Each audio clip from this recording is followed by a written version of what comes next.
Support for the Leadoff on WGLT and WGLT.org comes from the Central Illinois Regional Airport, where travelers are one stop away from world destinations. Connections on American Airlines to Chicago or to Dallas-Fort Worth are available daily. Close, convenient, CIRA. More at CIRA.com.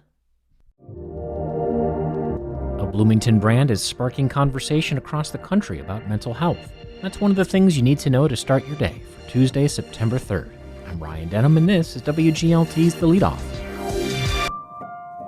Now let's lead off with a story from WGLT's Melissa Ellen about a Bloomington-based mental health brand that's celebrating 2 years in the community. Stay another day was Mackenzie Nelson's mantra growing up. The mindset of taking it one day at a time, 1 hour at a time, 1 minute at a time, just breaking things down to the little picture because the big picture can be overwhelming. Nelson struggled with depression and suicidal thoughts from a young age. Her own experiences inspired her to turn this mantra, which had been so helpful for her, into a small business. That way, she could share the message with others. And then one day when I was sitting in my dad's basement when I was hurt and sketching out designs, I realized that stay another day could stand for sad. And I thought that was absolutely awesome because it's typically an emotion people don't like talking about.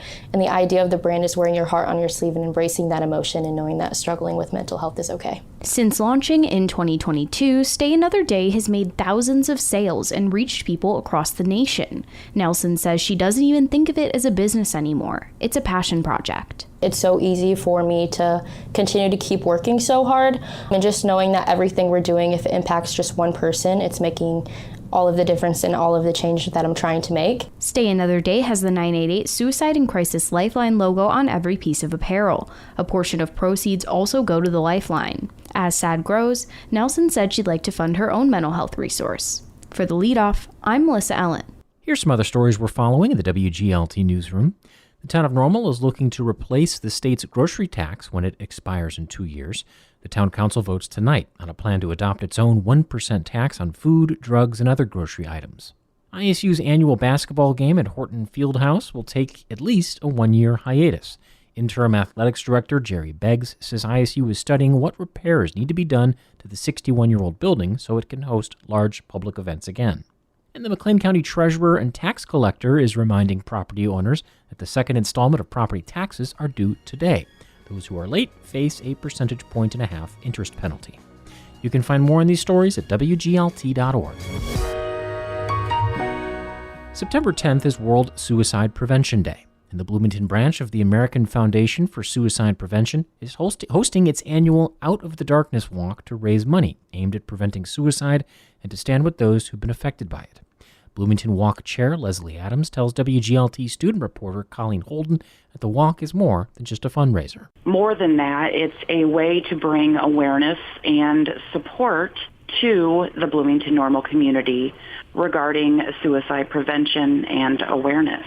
It's also a way for us to be able to remember loved ones that have gone too soon due to suicide. During your time working with the organization, have there been any really standout stories of working with someone in particular or a family in particular that just really stuck with you? Everyone's story, I think, sticks with you, and I think that it is a way for those who have been directly impacted not to feel alone. I know that my own personal story, I lost my spouse in 2011 due to suicide, and I had 4 young children at the time, and I don't know if I ever felt more alone in my life, being barely 30 years old and widowed, but to feel that connection with others that have experienced something similar. I think everyone's story is valuable and can help inspire and motivate and just, again, make you feel not so alone in your experience. Switching gears a little bit more towards the Bloomington Normal community, I know that in the past, mental health has been a bit of a stigmatized issue. In what way do you see that, or what ways do you not see that in our community? I feel like Bloomington Normal is a very special place to be in regard to mental health because there are lots of different organizations having conversations about it and giving platforms for whether it be that it's a support group for someone that may be battling with, depression or anxiety. There's something for everybody in Bloomington Normal, I feel like, in regard to mental health. You don't have to reach out very far. You said that there was a lot of resources in Bloomington Normal for mental health awareness. Can you talk about what some of those are and kind of how they function? We have 988, which is our mental health kind of emergency line that has been established, and we do have that in our community. 211 PASS is often a resource that people use within our community.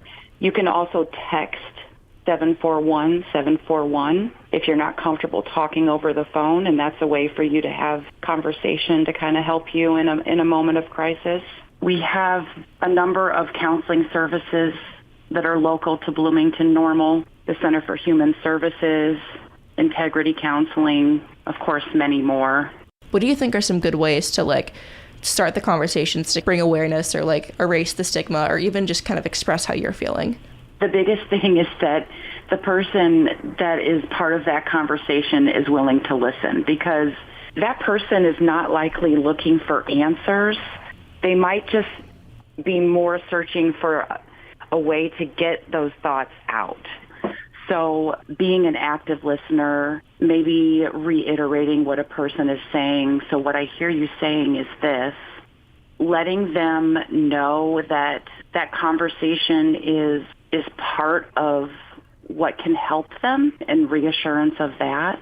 Obviously, if you're able to connect them with any resources after the fact, and, following up, checking in, sending texts, letting them know that you're thinking of them are all very valuable things.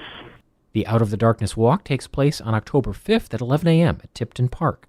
Bloomington Walk Chair Leslie Adams spoke with WGLT student reporter Colleen Holden. If you or someone you know is in crisis, please call, text, or chat with the Suicide and Crisis Lifeline at 988, or contact the Crisis Text Line by texting TALK to 741-741. Before we let you go, the McLean County Board's Transportation and Justice Committees meet today at the Government Center. On the Justice agenda at 4:30 is emergency planning related to the One Earth Carbon Sequestration Project. And that's it for today. I'm Ryan Denham. The show was produced by Rosalie Truback. You can subscribe to the Leadoff on the NPR app or wherever you listen.